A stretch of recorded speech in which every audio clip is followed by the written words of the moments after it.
Chapter 5. The Sweetest Victory. The chaos in the bank's conference room was not loud, but it was absolute. It was a sound of carefully constructed worlds crumbling into dust. Finch, the sharp-faced lawyer, was babbling about legal precedents and mitigating circumstances, his voice stripped of its earlier aggression. Sly Vance had sunk into his chair, his face a sickly, grayish-white, the gaudy gold ring on his pinky forgotten as he wrung his sweaty hands together. But it was Arthur Pendleton who embodied true defeat.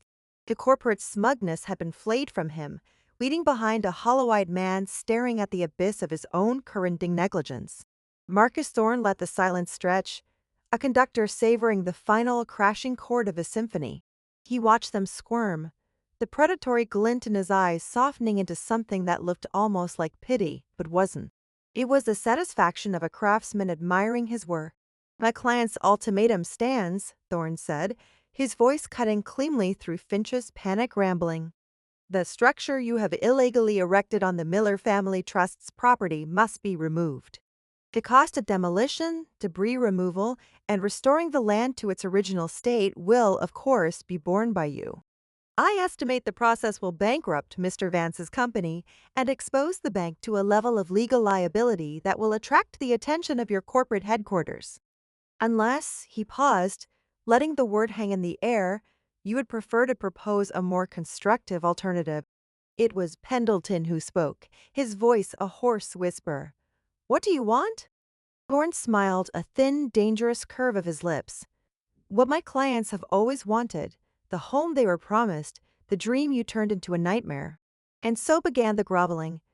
The negotiation was a surrender, dictated entirely by Thorne.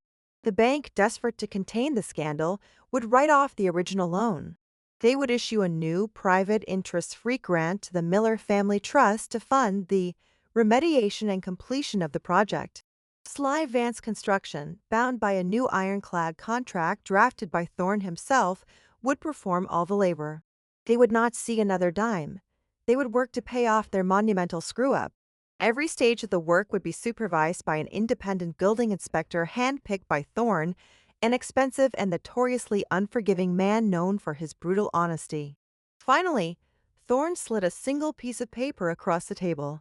It was a check, made out to Liam and Sarah Miller for a sum that made Liam's breath catch in his chest.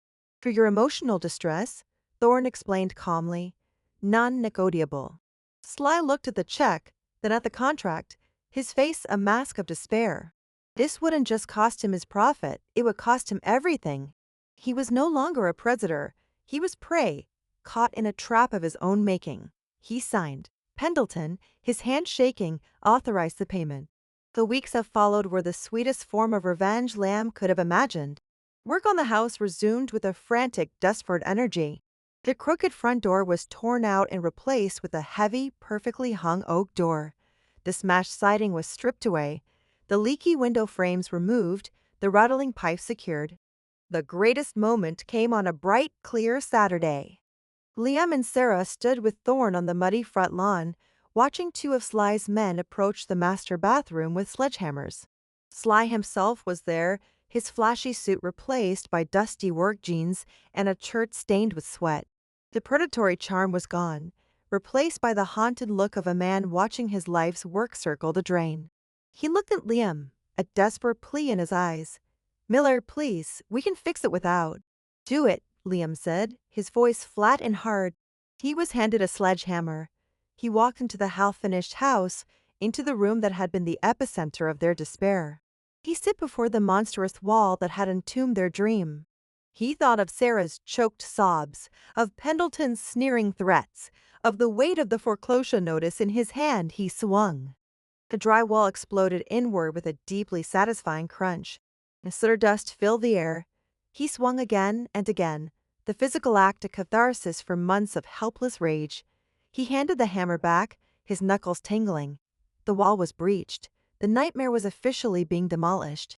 They watched as Sly's crew, under the merciless eye of Thorne's inspector, rebuilt their home. Quality was no longer a suggestion. It was a demand enforced with the threat of total financial annihilation. Every 2 times 4 was level. Every wire was the proper gauge, every joint was sealed tight. Liam's folder of documented failures became a checklist for perfection. They learned of the fallout in quiet whispers. Arthur Pendleton had been summarily fired. The bank's corporate office had launched a full-scale internal audit of his branch, and rumors of further lawsuits from other satisfied customers were beginning to surface. Sly Vance, as predicted, was ruined. To cover the cost of the rebuild, he'd sold his luxury sedan and his own oversized house.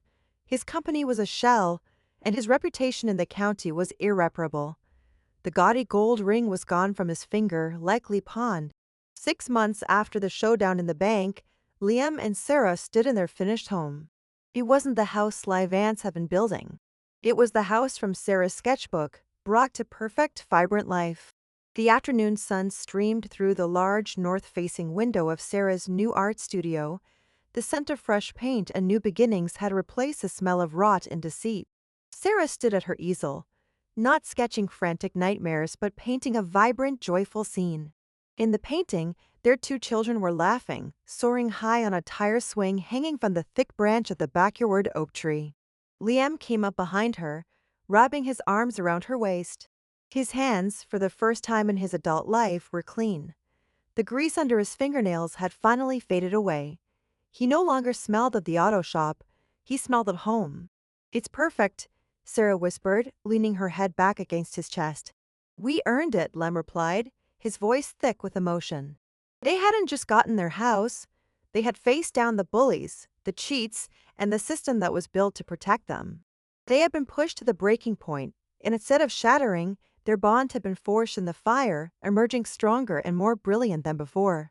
On the new kitchen counter sat a bottle of vintage champagne and a simple note on heavy, cream-colored cardstock.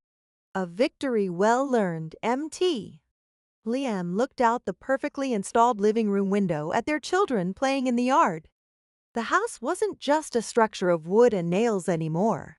It was a monument to their resilience, their love, and the sweet, undeniable justice of seeing a lion tear bullies to shreds. It was their fortress, and it was finally, truly their home.